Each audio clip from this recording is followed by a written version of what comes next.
तक 90,000 से अधिक युवा उद्यमी उत्तर प्रदेश के अंदर इस स्कीम का लाभ ले चुके हैं।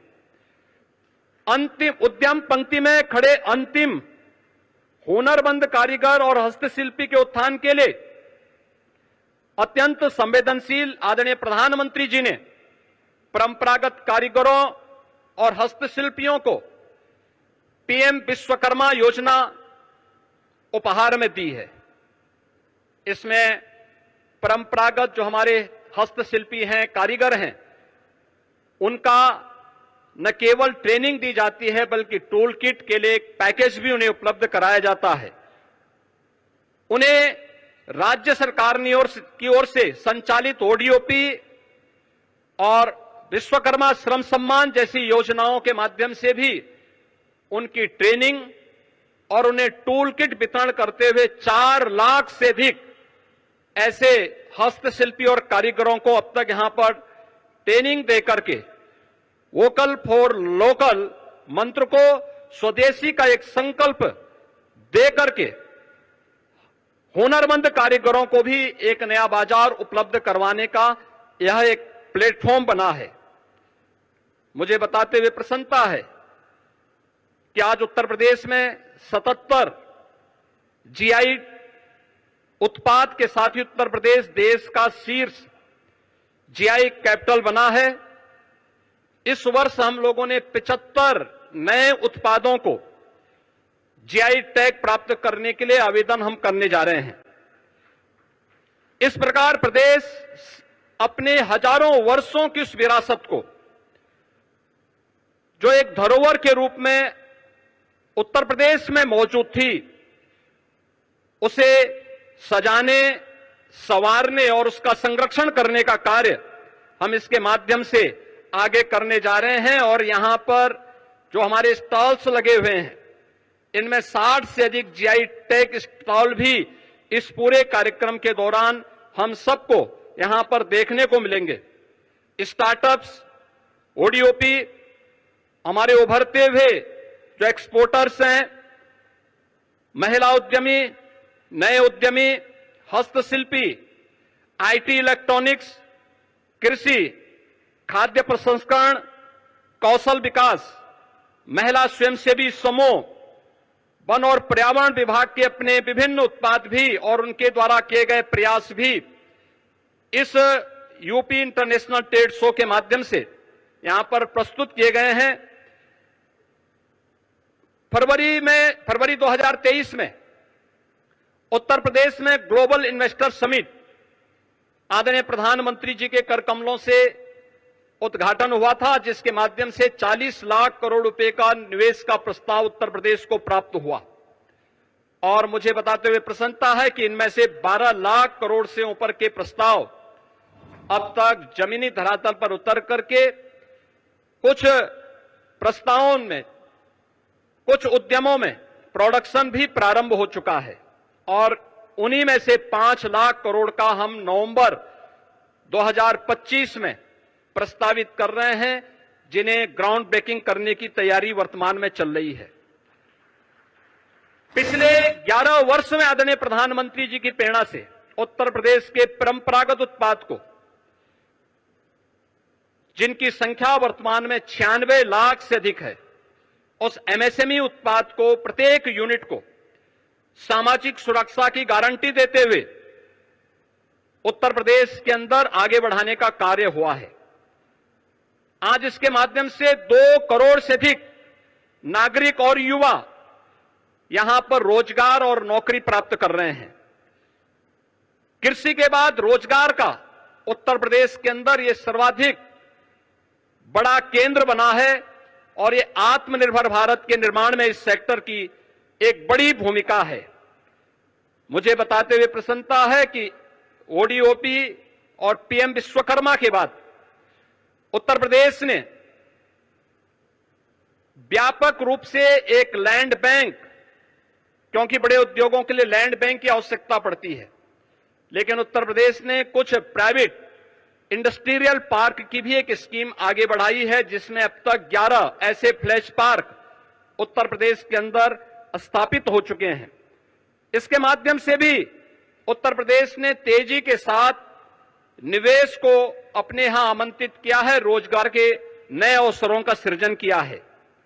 प्रत्येक जनपद में लौह पुरुष सरदार वल्लभ भाई पटेल जी की 150वीं जयंती के अवसर पर हर जनपद में 100 एकड़ क्षेत्रफल में एक इंडस्ट्रियल और एम्प्लॉयमेंट जोन विकसित करने की भी एक कार्य योजना प्रदेश सरकार ने आगे बढ़ाई है।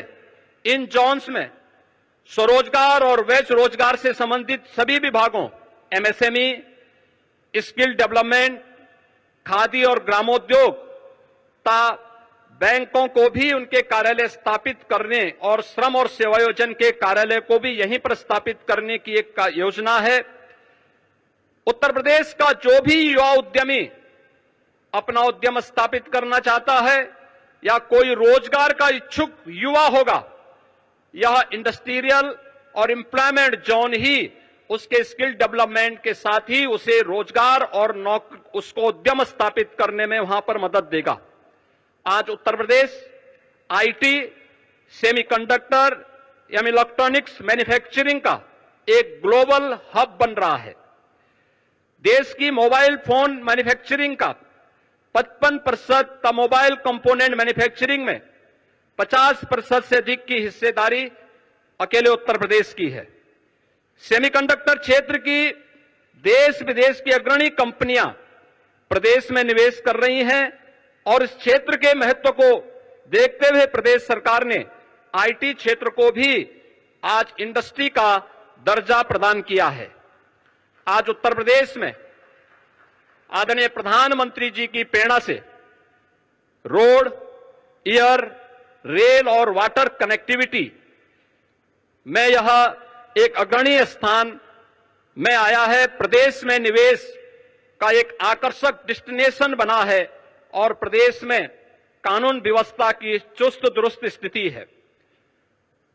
दूसरे देशों पर निर्भरता को कम करना और स्वदेशी साधनों का बेहतर उपयोग आदरणीय प्रधानमंत्री जी का आह्वान है।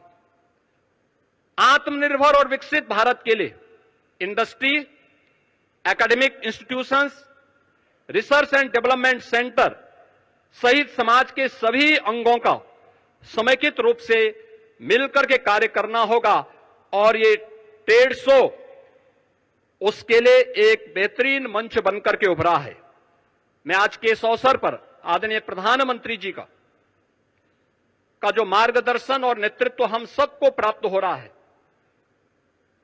उसके कारण आज उत्तर प्रदेश बीमारू राज्य से उभर करके भारत के और विकसित भारत के ग्रोथ इंजन की अपनी भूमिका को प्रभावी ढंग से निर्वहन कर पाएगा।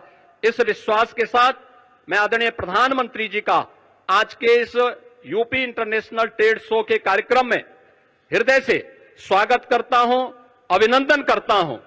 इस अवसर पर समारोह में पधारे उत्तर प्रदेश सरकार के मंत्रिमंडल के मेरे सहयोगीगण, एमएसएमई मंत्री श्री राकेश सचान जी, औद्योगिक विकास के मंत्री श्री नंदगोपाल गुप्ता नंदी जी, जल शक्ति मंत्री श्री स्वतंत्र देव सिंह जी, प्रदेश में पशुधन मंत्री श्री धर्मपाल सिंह जी, महिला और बाल विकास विभाग की मंत्री श्रीमती बेबी रानी मौर्य जी, प्रदेश के ऊर्जा और नगर विकास के मंत्री श्री ए.के. शर्मा जी, मत्स्य मंत्री डॉक्टर संजय निषाद जी, परिवहन राज्य मंत्री श्री दयाशंकर सिंह जी, प्रदेश के व्यवसायिक और कौशल विकास के मंत्री श्री कपिल देव अग्रवाल जी, समाज कल्याण मंत्री श्री असीम अरुण जी, लोक निर्माण के विभाग के राज्य मंत्री श्री ब्रजेश सिंह जी, माननीय सांसद श्री महेश शर्मा जी, माननीय सांसद श्री सुरेंद्र नागर जी समेत आज यहां पर विभिन्न देशों के हमारे माननीय एम्बेसडर्स और इस पूरे आयोजन में पार्टनर कंट्री के रूप में रूस हम सब के साथ मिलकर के कार्य कर रहा है। मैं इन सब का भी हृदय से स्वागत करता हूं, अभिनंदन करता हूं। जितने भी एग्जीबिटर्स आए हैं और युवा इस कार्यक्रम में भागीदार बन रहे हैं, उन सब का भी मैं हृदय से अभिनंदन करता हूं, स्वागत करता हूं और मुझे पूरा विश्वास है कि यहां पर जो फॉरेन बायर्स यहां पर 532 से अधिक संख्या में उपस्थित हुए हैं, इनकी संख्या लगातार बढ़ रही है। यह नए भारत के, नए उत्तर प्रदेश के रूप में और विकसित भारत के विकसित उत्तर प्रदेश की भूमिका को आगे बढ़ाने में निर्णायक साबित होगा। आप सबका मैं हृदय से अभिनंदन करते हुए अपनी वाणी को विराम देता हूं। धन्यवाद। जय हिंद।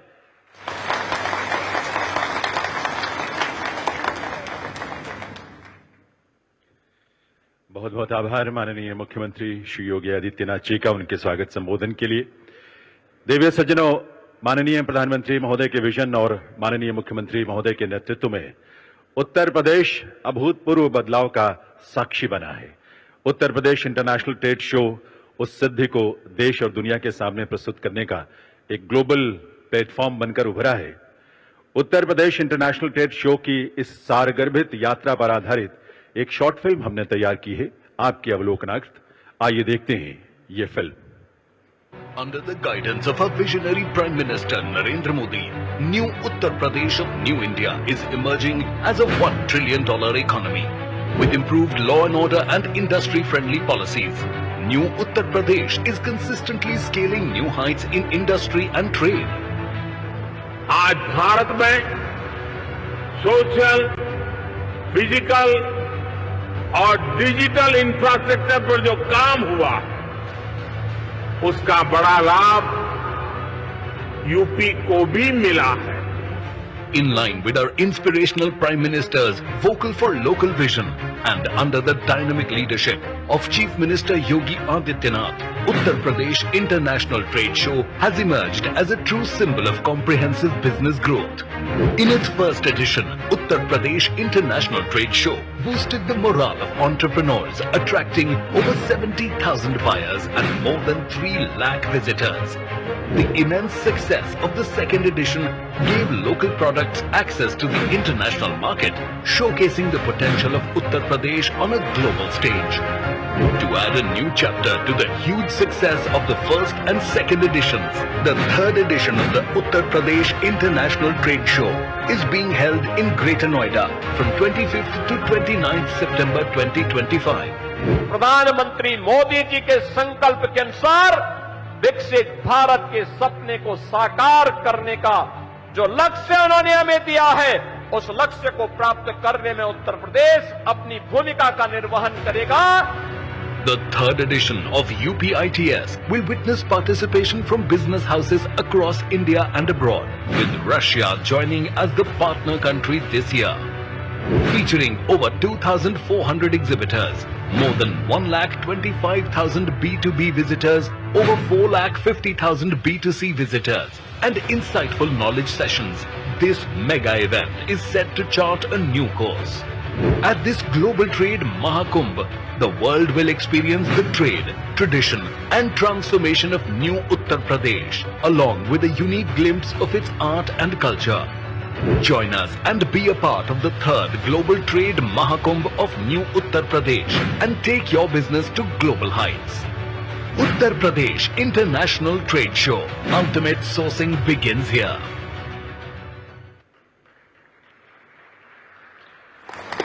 देवियों सज्जनों, ये नया उत्तर प्रदेश है, ये नया भारत है, आत्मनिर्भर भारत, सशक्त, सुरक्षित और समृद्ध भारत। इस नए भारत के शिल्पी हैं देश के यशस्वी प्रधानमंत्री श्री नरेंद्र मोदी जी। आइए आप सबकी सम्मान से भरी करतल ध्वनि के साथ माननीय प्रधानमंत्री महोदय से विनम्र अनुरोध करें इस अवसर पर उनके प्रेरक संबोधन के लिए, उनके मार्गदर्शन के लिए। माननीय प्रधानमंत्री महोदय।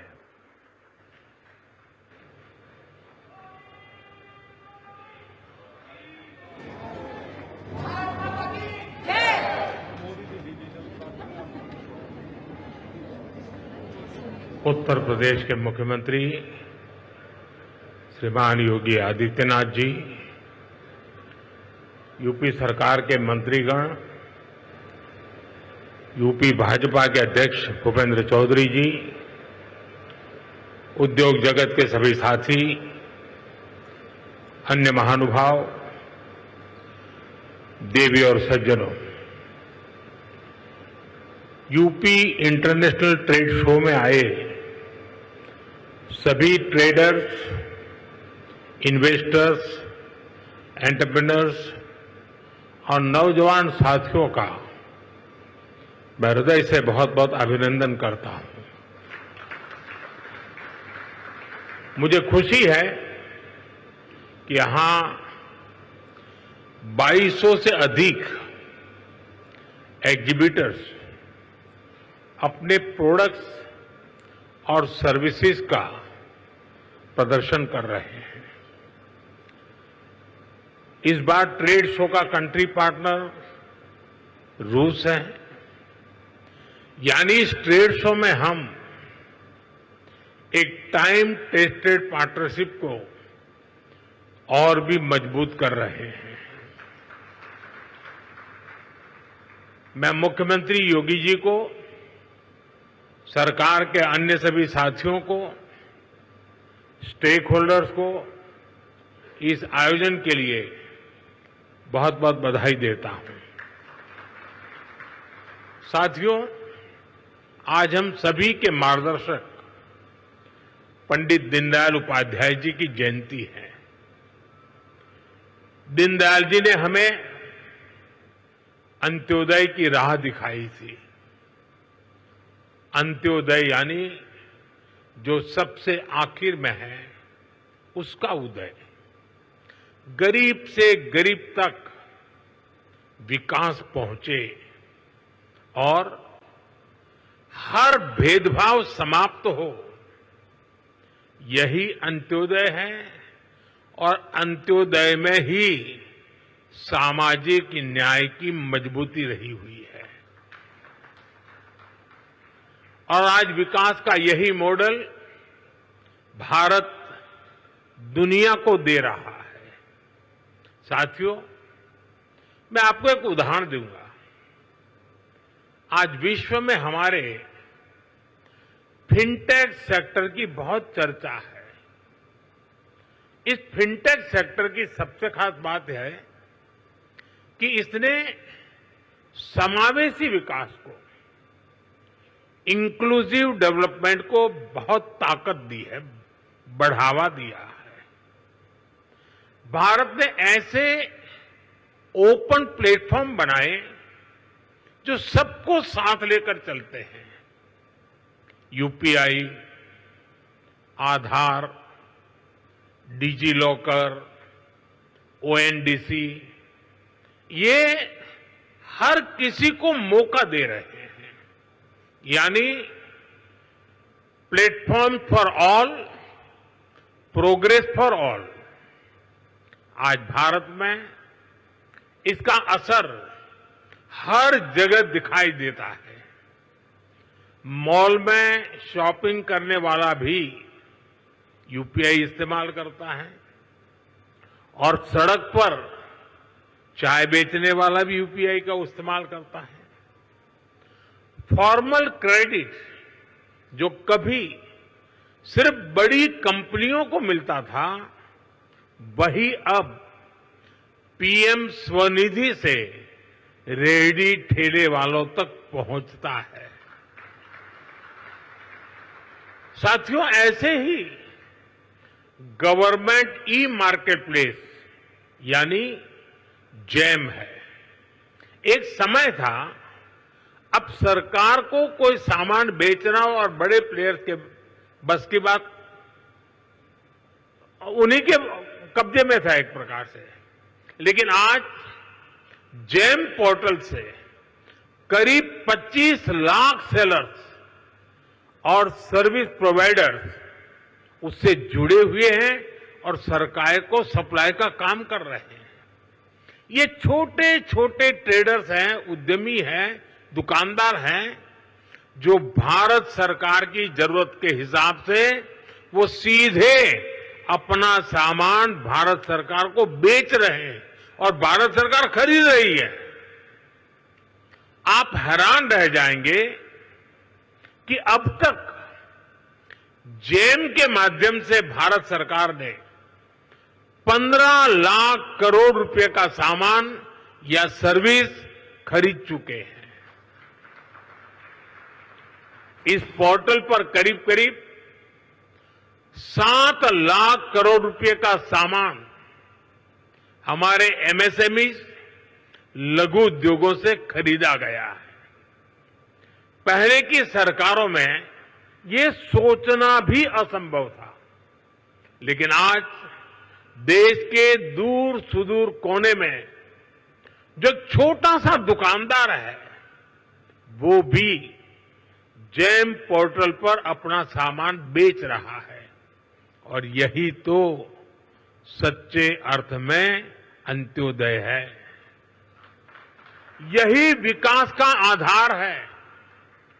साथियों, आज भारत 2047 तक विकसित होने के लक्ष्य की ओर आगे बढ़ रहा है। दुनिया में हो रही डिसरप्शन और अनसर्टेनिटी के बावजूद भारत की ग्रोथ आकर्षक है। डिसरप्शन हमें भटकाते नहीं, लेकिन हम उस परिस्थिति में से नई डायरेक्शन खोजते हैं, नई डायरेक्शन का मौका ढूंढते हैं।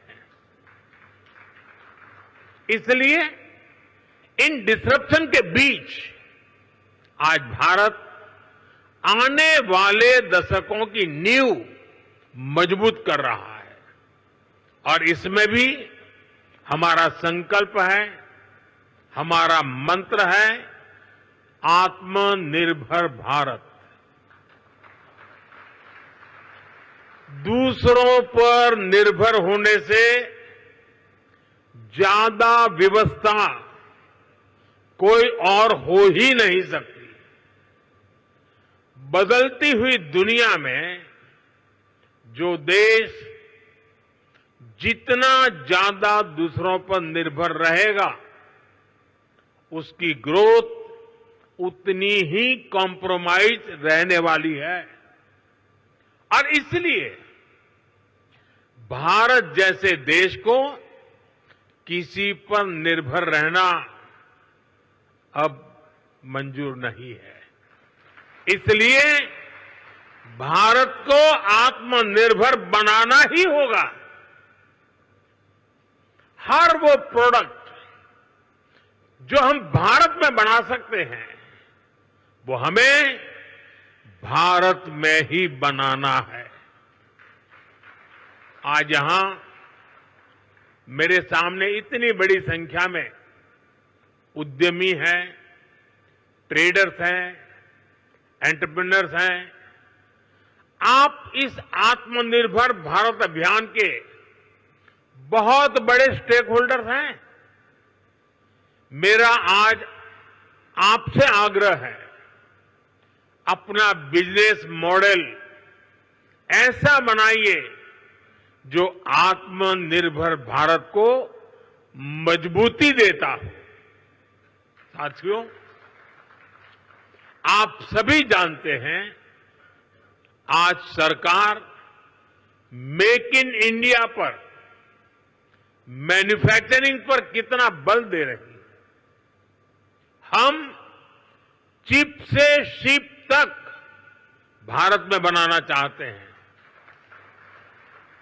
और इसलिए आपकी ईज ऑफ डूइंग बिजनेस के लिए हम लगातार काम कर रहे हैं। सरकार ने 40,000 से ज्यादा कंप्लायंस खत्म किए हैं। व्यापार कारोबार में होने वाली जिन छोटी छोटी गलतियों पर आपके खिलाफ केस होता था, ऐसे सैकड़ों नियम उनको सरकार ने डीक्रिमिनलाइज कर चुकी है। सरकार आपके साथ कंधे से कंधा मिलाकर चल रही है। लेकिन साथियों, मेरी कुछ अपेक्षाएं भी हैं जो मैं जरूर आपके साथ शेयर करूंगा। आप जो भी मैन्युफैक्चर कर रहे हैं, वो बेस्ट क्वालिटी का होना चाहिए, उत्तम से उत्तम होना चाहिए। आज देशवासियों के मन में ये बात है कि स्वदेशी उत्पादों की क्वालिटी में लगातार सुधार होता रहे, यूजर फ्रेंडली हो। लंबे समय तक काम आने वाले हो। इसलिए क्वालिटी से कोई भी कॉम्प्रोमाइज नहीं होना चाहिए। आज देश का हर नागरिक स्वदेशी से जुड़ रहा है, वो स्वदेशी खरीदना चाहता है। गर्व से कहो ये स्वदेशी है। इस भावना को आज हम चारों तरफ अनुभव कर रहे हैं। हमारे ट्रेडर्स को भी इस मंत्र को अपनाना है। जो भारत में उपलब्ध है उसे ही प्राथमिकता देनी है। साथियों, एक अहम विषय रिसर्च का है। हमें रिसर्च में इन्वेस्टमेंट बढ़ाना है, कई गुना बढ़ाना है। इनोवेशन के बिना दुनिया ठहर जाती है, व्यापार भी ठहर जाता है, जिंदगी भी ठहर जाती है। और सरकार ने इसके लिए जरूरी कदम उठाए हैं। अब रिसर्च में प्राइवेट इन्वेस्टमेंट के लिए सबको आगे आना ही होगा। ये समय की मांग है। हमें स्वदेशी रिसर्च का, स्वदेशी डिजाइन और डेवलपमेंट का पूरा इकोसिस्टम बनाना है। साथियों, इन्वेस्टमेंट के लिए हमारा उत्तर प्रदेश भी अद्भुत संभावनाओं से भरा हुआ है। बीते कुछ वर्षों में यूपी में कनेक्टिविटी की जो क्रांति हुई है, उसने लॉजिस्टिक कॉस्ट को बहुत कम कर दिया है। यूपी देश में सबसे ज्यादा एक्सप्रेस वे वाला प्रदेश बन चुका है। यूपी देश के सबसे अधिक इंटरनेशनल एयरपोर्ट वाला प्रदेश है।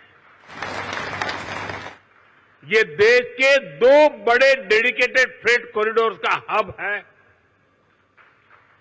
हेरिटेज टूरिज्म में भी यूपी नंबर 1 है।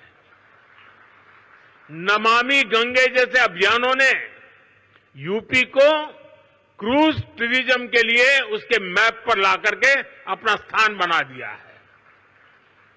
वन डिस्ट्रिक्ट वन प्रोडक्ट ने यूपी के अनेकों जिलों के प्रोडक्ट को इंटरनेशनल मार्केट में पहुंचा दिया है। और मुझे तो विदेशी मेहमानों से मिलना होता है तो आजकल मुझे कोई क्या देना है बहुत ज्यादा सोचना नहीं पड़ता है। ये वन डिस्ट्रिक्ट वन प्रोडक्ट का कैटलॉग हमारी टीम देख लेती है, बस उसी दुनिया भर के देश के लोगों को मैं दे देता हूं। साथियों, मैन्युफैक्चरिंग में भी यूपी नए रिकॉर्ड बना रहा है। अब जैसे इलेक्ट्रॉनिक्स और मोबाइल मैन्युफैक्चरिंग का सेक्टर है, बीते दशक में भारत इसमें दुनिया का दूसरा सबसे बड़ा प्रोड्यूसर बना है और इसमें यूपी का रोल बहुत बड़ा है। आज पूरे भारत में जितने मोबाइल फोन बनते हैं उसमें से लगभग 55% मोबाइल यहां उत्तर प्रदेश में बनते हैं। यूपी अब सेमीकंडक्टर सेक्टर में भी भारत की आत्मनिर्भरता को मजबूती देगा। यहां से कुछ किलोमीटर दूर ही एक बड़ी सेमीकंडक्टर फैसिलिटी पर काम शुरू होने वाला है। साथियों, एक और उदाहरण डिफेंस सेक्टर का है। हमारी सेनाएं स्वदेशी चाहती हैं, दूसरों पर निर्भरता को कम करना चाहती हैं। इसलिए भारत में ही हम एक वाइब्रेंट डिफेंस सेक्टर डेवलप कर रहे हैं। पुर्जे पुर्जे पर मेड इन इंडिया की छाप हो, हम ऐसा इकोसिस्टम बना रहे हैं और यूपी इसमें भी बड़ी भूमिका निभा रहा है। बहुत जल्द रूस के सहयोग से बनी फैक्ट्री से AK-203 राइफल का उत्पादन शुरू होने जा रहा है।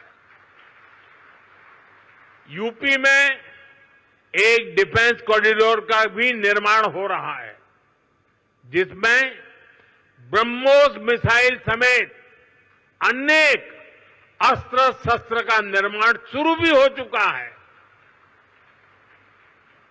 मैं आप सभी का आह्वान करूंगा, यूपी में इन्वेस्ट करिए, यूपी में मैन्युफैक्चर करिए। यहां लाखों एमएसएमई का मजबूत नेटवर्क है और ये लगातार बढ़ रहा है। आप इनके सामर्थ्य का उपयोग कीजिए और एक कंप्लीट प्रोडक्ट यहीं पर बनाइए। इसके लिए हर मदद के साथ यूपी सरकार, भारत सरकार आपके साथ है। साथियों, आज भारत रिफॉर्म, परफॉर्म, ट्रांसफॉर्म के कमिटमेंट के साथ अपनी इंडस्ट्री, अपने ट्रेडर्स, अपने नागरिकों के साथ खड़ा है। अभी 3 दिन पहले ही नेक्स्ट जनरेशन जीएसटी रिफॉर्म्स लागू किए गए हैं। जीएसटी में हुए बदलाव भारत की ग्रोथ स्टोरी को नए पंख देने वाले स्ट्रक्चरल रिफॉर्म्स हैं। इन रिफॉर्म से जीएसटी रजिस्ट्रेशन आसान होगा, टैक्स डिस्प्यूट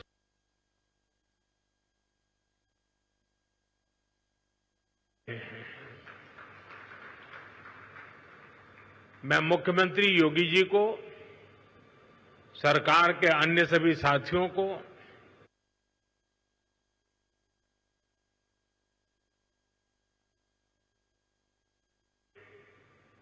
और एमएसएमईज को रिफंड भी तेजी से मिलेंगे। इससे हर सेक्टर को लाभ होगा। आप सभी ने जीएसटी से पहले और जीएसटी के बाद और अब तीसरा स्टेज है नेक्स्ट जनरेशन जीएसटी रिफॉर्म्स, यानी तीनों परिस्थितियों को अनुभव किया है।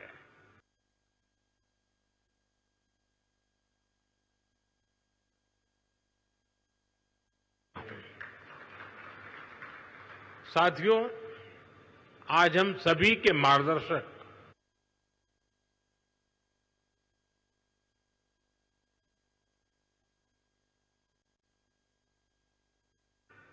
ये मैं कुछ उदाहरणों से आपके सभी के बीच रखना चाहूंगा। 2014 से पहले, यानी आपने मुझे काम दिया उसके पहले की बात कर रहा हूं।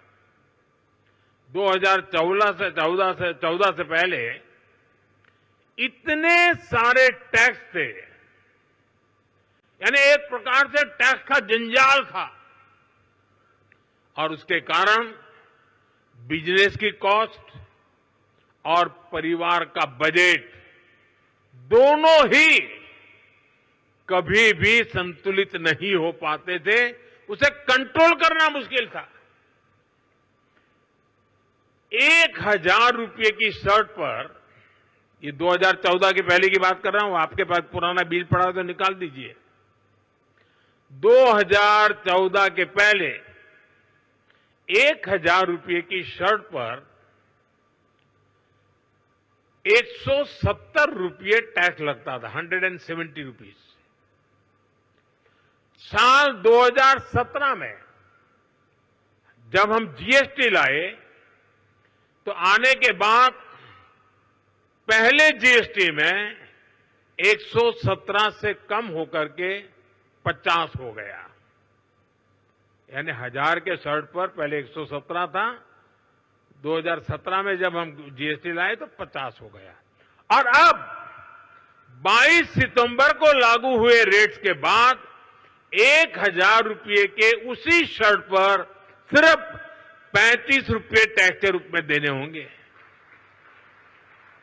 साथियों, 2014 में toothpaste, shampoo, hair oil, shaving cream, इन सभी पर अगर कोई 100 रुपया खर्च करता था तो इन पर 31 रुपये टैक्स देना पड़ता था।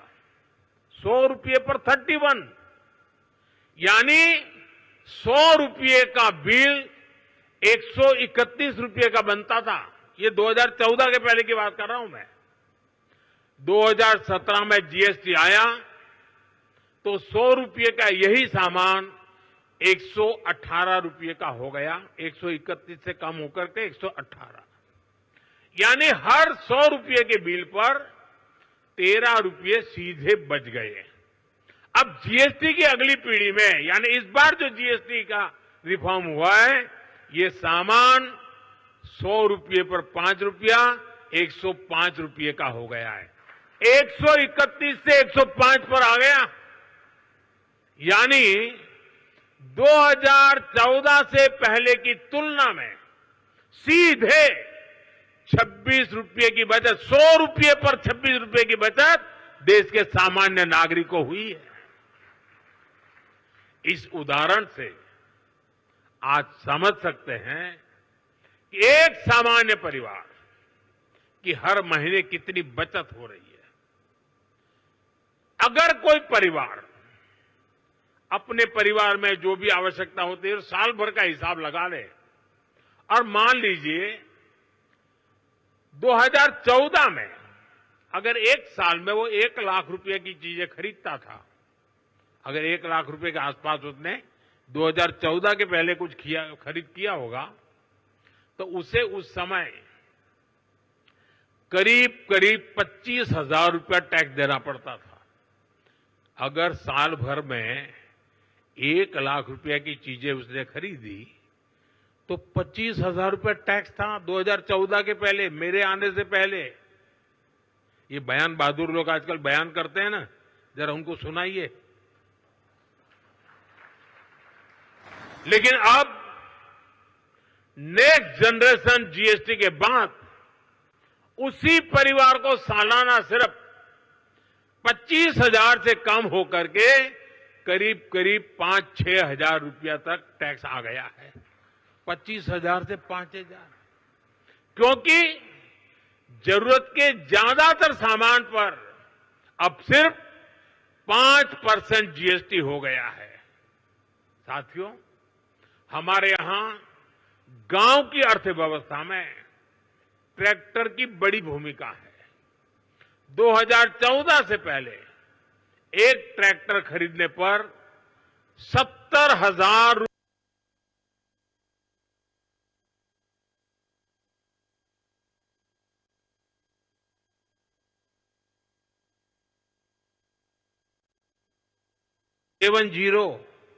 70,000 रुपये से अधिक टैक्स देना पड़ता था। ये 2014 से पहले 70,000, अब उसी ट्रैक्टर पर सिर्फ 30,000 रुपये का टैक्स लग रहा है। यानी किसान को सीधे एक ट्रैक्टर पर 40,000 रुपये से अधिक की बचत हो रही है। ऐसे ही 3 व्हीलर गरीब के लिए रोजगार का बहुत बड़ा माध्यम है। साल 2014 से पहले एक 3 व्हीलर करीब 55,000 रुपये का टैक्स लगता था। एक 3 व्हीलर पर 55,000 रुपये टैक्स लगता था। अब उसी 3 व्हीलर पर जीएसटी करीब 35,000 रह गया है, यानी सीधे 20,000 रुपये की बचत हुई है। ऐसे ही जीएसटी कम होने की वजह से स्कूटर 2014 की तुलना में करीब 8,000 रुपये और मोटरसाइकिल करीब 9,000 रुपये सस्ती हुई है। यानी गरीब, नियो मिडिल क्लास सबकी बचत हुई है। लेकिन साथियों, इसके बावजूद कुछ राजनीतिक दल देश के लोगों को भ्रमित करने का प्रयास कर रहे हैं। 2014 के पहले वो जो सरकार चला रहे थे, उसकी नाकामियां छिपाने के लिए कांग्रेस और उसके साथी दल जनता से झूठ बोल रहे हैं।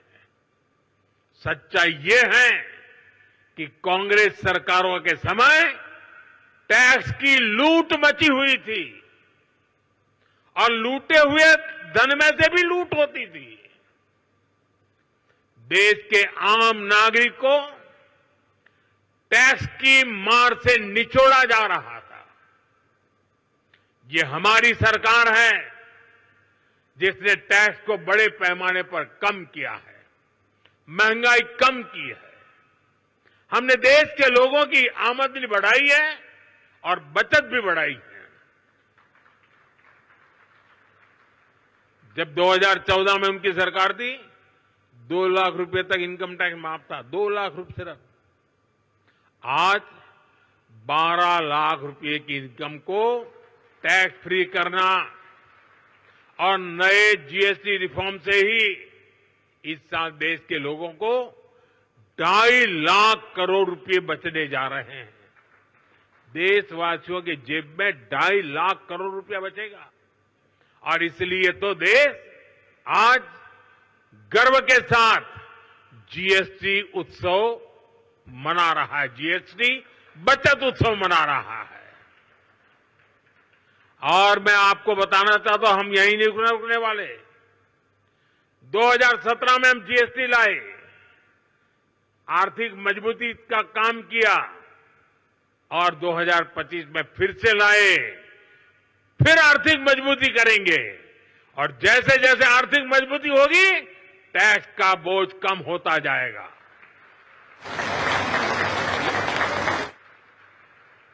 देशवासियों के आशीर्वाद से जीएसटी रिफॉर्म का सिलसिला निरंतर चलता रहेगा। साथियों, आज भारत के पास रिफॉर्म्स की स्ट्रांग विल पावर है। हमारे पास डेमोक्रेटिक और पॉलिटिकल स्टेबिलिटी है, पॉलिसी प्रिडिक्टेबिलिटी भी है। सबसे बड़ी बात, भारत के पास बहुत बड़ी युवा और स्किल्ड वर्कफोर्स है, डायनेमिक युवा कंज्यूमर बेस है। ये सारी बातें दुनिया में किसी की रीजन में भी, यानी एक ही जगह सब बातें दुनिया के किसी देश में एक साथ नहीं है। भारत में हर चीज यहां मौजूद है। दुनिया का कोई भी इन्वेस्टर, कोई भी कंपनी अगर अपनी ग्रोथ को नए पंख लगाना चाहती है तो उसके लिए भारत में इन्वेस्टमेंट सबसे अट्रैक्टिव डील है। इसलिए भारत में इन्वेस्ट करना, यूपी में इन्वेस्ट करना आपके लिए विन विन सिचुएशन है। हम सभी के प्रयास मिलकर विकसित भारत बनाएंगे, विकसित यूपी बनाएंगे। एक बार फिर आप सभी को इंटरनेशनल ट्रेड शो के लिए मैं बहुत बहुत शुभकामनाएं देता हूं। बहुत बहुत धन्यवाद।